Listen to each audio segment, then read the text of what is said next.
Dili siya aircon ang sa Tagaytay. Ay nay bayot na ipaypay. Dili siya aircon pero look, kasi paypay ihatag i-provide.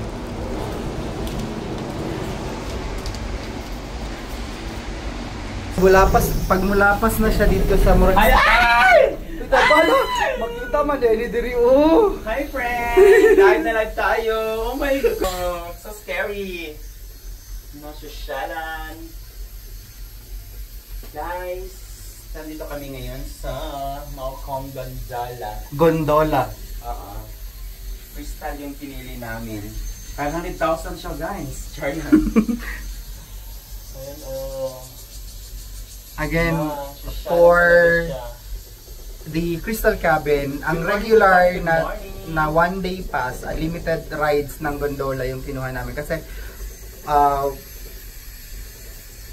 if susumahin nyo, 160 kasi per ride.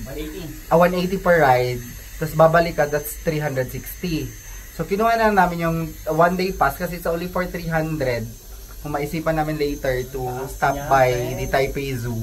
One of the stations din yun dito.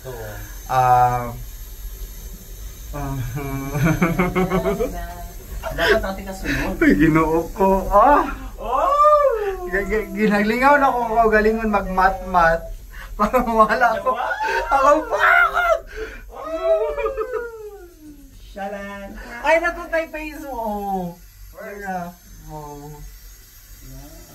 Saan na yung station dapit? Guys, layo man gitong sa Ocean Park, pero kani siya mas layo jud siya oy tanaw. And ina na pagid ang sa ubos kamatay. Guys, I'll see you there. Ako lang balik ko na I'll make it easier for you. Kung mag one trip ta, per trip is $180. So 2 trips kay muli man gyud ta, that's 360.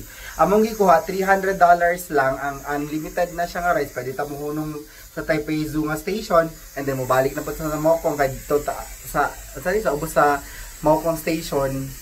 Kay para dito ta mo sakay og train.